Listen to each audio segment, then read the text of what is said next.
राजस्थान के सीएम भजनलाल के साथ एक बहुत बड़ी सुरक्षा चूक हुई। सुरक्षा चूक हालांकि पब्लिक में एक दिन पहले आई, जब पता चला कि भजनलाल जी का जो हवाई जहाज है वो 31 जुलाई को दिल्ली से चल करके फलौदी में उतरना था, लेकिन फलौदी में जिस एयर स्ट्रिप पर उतरना था उससे 5 किलोमीटर दूर किसी और एयर स्ट्रिप पर उतार दिया गया। इतनी बड़ी मानवीय भूल या सुरक्षा त्रुटि ये सोचने से बहुत दूर है। सुनने में शायद ये बात बहुत आसान लगे कि हवाई जहाज था, उतरना था, एयर स्ट्रिप पर था, नहीं उतरा तो क्या ही फर्क पड़ गया। लेकिन विचार करिए, जब राज्य के अंदर 7 करोड़ के लगभग आबादी हो और उस समय राज्य के अंदर जो डिफेक्टो हेड है मुख्यमंत्री, उसी की सुरक्षा सुनिश्चित नहीं, तो क्या राज्य का व्यक्ति अपने आप को सुरक्षित महसूस कर सकता है? क्या आप और हम सड़कों पर चलते हुए, चौराहों को क्रॉस करते हुए, नदी नालों को पार करते हुए सुरक्षित फील कर सकते हैं जब राज्य का मुख्यमंत्री ही सुरक्षित नहीं है? यह सवाल बड़ा बनता है साथियों, और यही कारण है कि यह बड़ी हेडलाइन बन जाता है। हेडलाइन बनता है कि 31 तारीख को मुख्यमंत्री भजनलाल दिल्ली से फलौदी की यात्रा पर थे। शाम का समय था और इन्हें फलौदी नामक जिले में एयर स्ट्रिप पर उतरना था। फलौदी में जिस एयर स्ट्रिप पर आपको उतरना था वो एयरफोर्स की एयर स्ट्रिप थी। एयरफोर्स की एयर स्ट्रिप पर आपको उतरना था, लेकिन उतार दिया गया सिविल एयर स्ट्रिप पर। अब ये सिविल एयर स्ट्रिप की क्या कहानी है और फलौदी में दो दो एयर स्ट्रिप कर क्या रही हैं?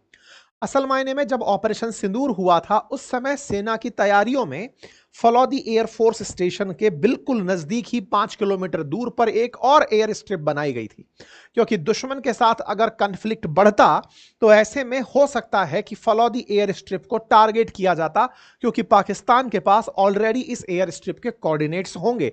जैसे हमारे पास उनके कोऑर्डिनेट्स होते हैं, ऐसे उनके पास हमारी फलौदी एयर स्ट्रिप के कोऑर्डिनेट्स होना संभावित था। ऐसे में एक और एयर स्ट्रिप तैयार की गई थी और इस तैयार की गई एयर स्ट्रिप पर हादसा होते होते बचा। क्यों? क्योंकि जिसे सप्लीमेंट्री तरीके से तैयार किया गया था, हवाई जहाज उतार ही वहां पर दिया गया। लेकिन पायलट्स को जब यह रियलाइज हुआ कि हम गलत जगह उतर गए हैं, तो उन्होंने अचानक फिर फ्लाइट को ऊपर उठाया और ऊपर उठा करके फिर 5 किलोमीटर दूर एयरफोर्स स्टेशन पर जाकर लैंड किया। चूक किसकी है? इस पर सवाल जब खड़ा करते हैं तो सबसे पहले आपको जो मेजर मुद्दा पता होना चाहिए वो ये कि इस तरह की घटनाएं डीजीसीए यानी कि directorate general of civil aviation, उनके माध्यम से कंट्रोल की जाती हैं। अब इसका क्या तर्क है? जो कि भारत सरकार के नागरिक उड्डयन मंत्रालय के अधीन आता है। अब इसको थोड़ा सा समझने के लिए आपको आसान रूप से जानना यह होगा कि जब भी कोई फ्लाइट उड़ने वाली होती है या फिर कोऑर्डिनेट्स के बिना वो फ्लाइट, पहले ऐसे समझिए, जैसे आप अपनी कार में जब ट्रैवल कर रहे हैं तो आपको अपनी तरफ से एक लोकेशन डालनी पड़ती है कि आपको फला डेस्टिनेशन तक पहुंचना है, आपका निश्चित तथ्य ये है, निश्चित दूरी ये है, आपको यहां तक पहुंचना है एंड ऑल।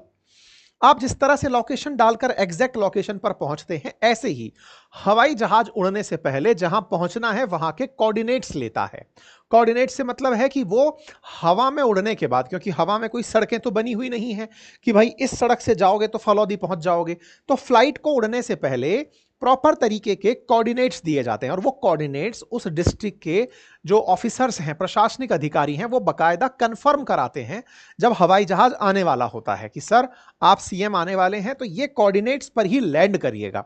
तो जब वो कोऑर्डिनेट साझा कर दिए जाते हैं, मतलब अक्षांश और देशांतर को लैटिट्यूड के साथ, एल्टीट्यूड के साथ साझा कर दिया जाता है कि सर इस जगह आप उतार सकते हैं, तभी फ्लाइट में वो सेट किया जाता है और फ्लाइट उस दिशा में चल पड़ती है। बिना कोऑर्डिनेट्स के फ्लाइट हवा में भटक सकती है। ऐसे में जब फ्लाइट को कोऑर्डिनेट पता थे तो फिर भी वो एयरफोर्स स्टेशन पर ना उतरकर सिविल एयर स्ट्रिप पर क्यों उतरा, यह बड़ा सवाल है। यह बिल्कुल वैसा है जैसे आपकी गाड़ी को आपके घर ना उतार करके कहीं दूसरी जगह खड़ी कर दिया गया हो, यह बिल्कुल वैसा है।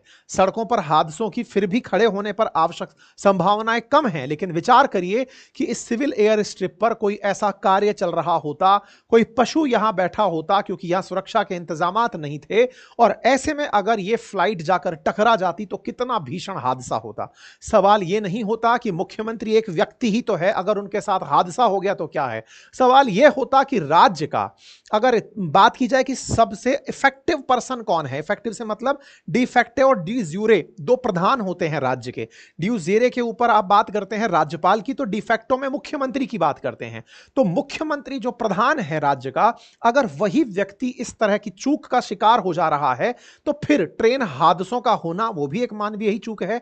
फिर सड़क पर अचानक हाईवे पर चलती गाय भैंसों का चले आना, या फिर सड़क पर तेज गति से उल्टी तरफ से चलते वाहनों का आना, उसे भी फिर किसी प्रकार की कॉन्स्पिरेसी या हत्या का प्रयास ना ही माना जाए, फिर तो उन्हें भी एक मानवीय भूल मान लिया जाए। इसलिए यह बहुत बड़ा तर्क है कि एक राज्य के मुखिया के साथ अगर इस तरह की दुर्घटना हो रही है तो यह प्रशासनिक घनघोर लापरवाही का नतीजा है या फिर किसी और के द्वारा की गई साजिश। अब इसको मैं ऐसा क्यों कह रहा हूं?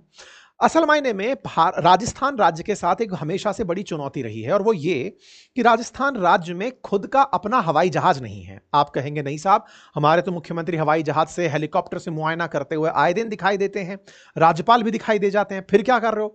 असल मायने में हमारे राज्य के पास हवाई जहाज किराए से आते हैं।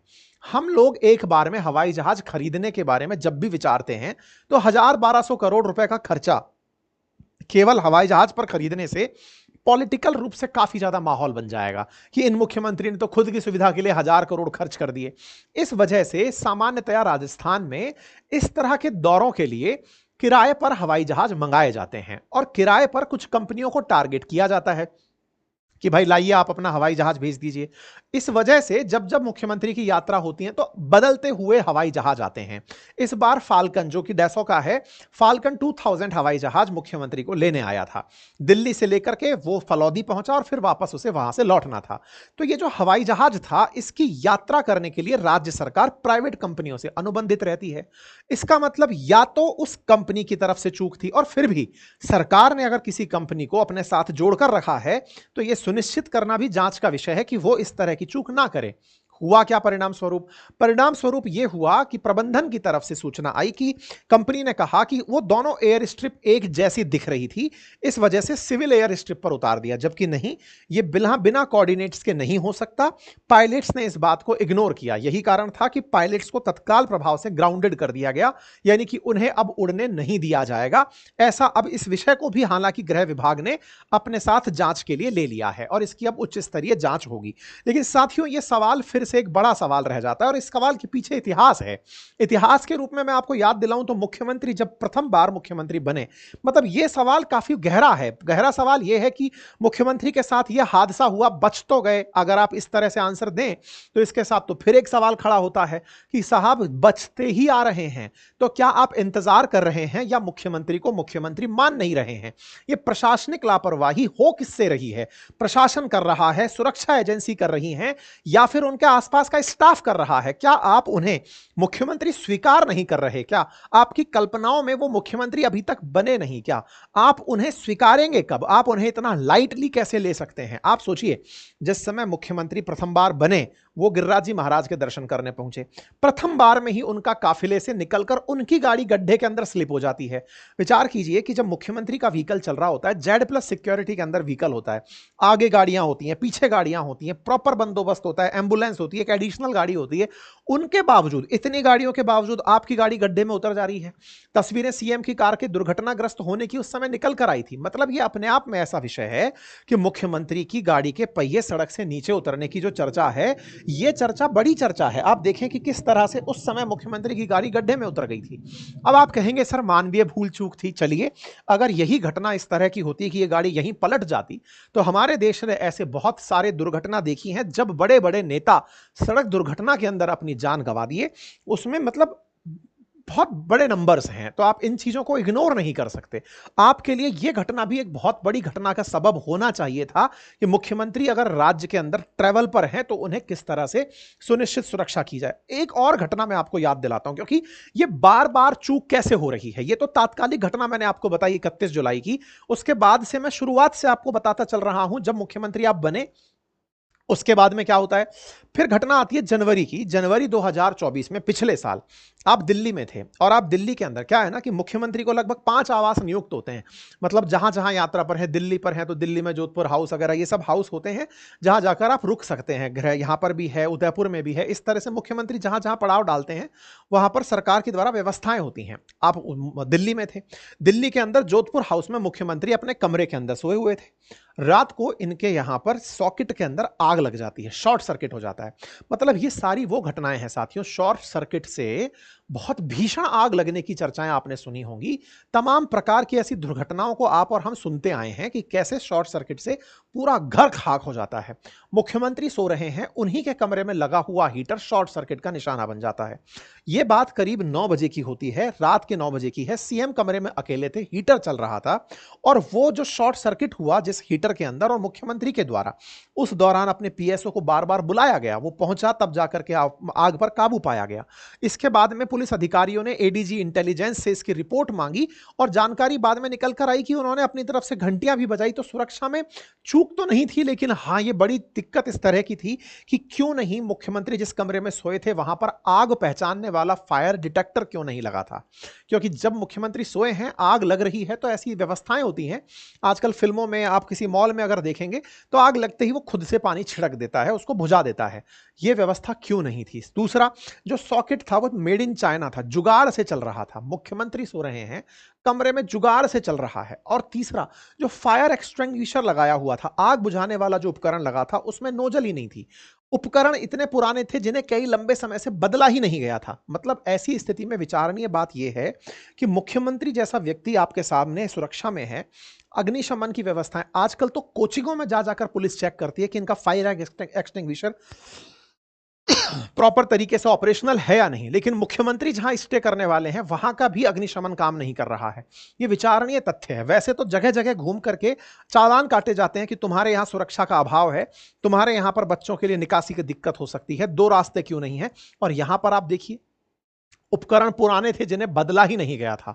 लगातार 6 घंटे से ऑन हीटर भी नहीं बदला गया था। इसका मतलब यह हुआ कि इस पूरी की पूरी व्यवस्था में बहुत सारी चूक थी।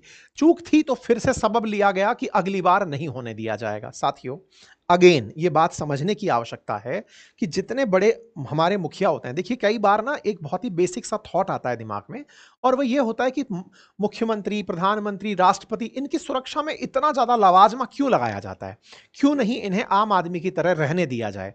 इसके पीछे का पहले एक तर्क जान लेते हैं। तर्क केवल इतना होता है मुख्यमंत्री स्तर का अगर कोई व्यक्ति है या फिर प्रधानमंत्री, कोई भी व्यक्ति, अगर उनकी सुरक्षा में चूक होती है तो वो उस राज्य के सम्मान पर धब्बा होती है।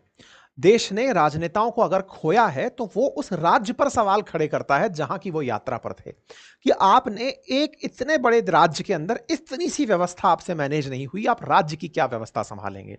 ऐसे ही अगर आज हमारे राज्य में हमारे मुख्यमंत्री सुरक्षित नहीं है तो हम किसी बाहर से किसी विदेशी नेता को नहीं बुला सकते, क्योंकि हमारे मन में कहीं ना कहीं ये रहेगा, यार हमारी कोई चूक किसी तरह का नुकसान ना कर दे। अर्थात इसको ऐसे समझिए कि हमारे राज्य के अंदर लोग विश्वास करें, इसलिए आवश्यक है कि हमारी सुरक्षित जो यात्राएं हैं वो रहें, हमारे मुख्यमंत्री जैसे जो लोग हैं वो सुरक्षित रहें। मतलब आप ऐसे सोचिए, जब आपसे पाकिस्तान की बात की जाती है तो पाकिस्तान पर आपके दिमाग में आश्चर्य किस बात का होता है, इस आप यहां तो प्रधानमंत्रियों को उड़ा दिया जाता है, चाहे बेनजीर भुट्टो हो या उससे पहले वाले लोग, उनको मार दिया जाता है। तो आपको क्या लगता है कि यार आज तक पाकिस्तान में कोई भी नेता 5 साल अपने प्रधानमंत्री पद के पूरे ही नहीं किया, तो पूरे नहीं किया तो पाकिस्तान के दिमाग में आपकी इमेज कैसी बनी, आप विचार कीजिए। ऐसी अगर किसी राज्य में किसी मुख्यमंत्री के साथ दुर्घटना हो जाए तो आपके दिमाग में पहला थॉट क्या आएगा, इस राज्य के अंदर तो इतना बड़ा सिक्योरिटी लैब से मुख्यमंत्री की तो सुरक्षा रख नहीं पाए, हमारी क्या रखेंगे। ये एक बड़ा स्टैंडर्ड सेट होता है, इसलिए इस तरह की चीजें की जाती है।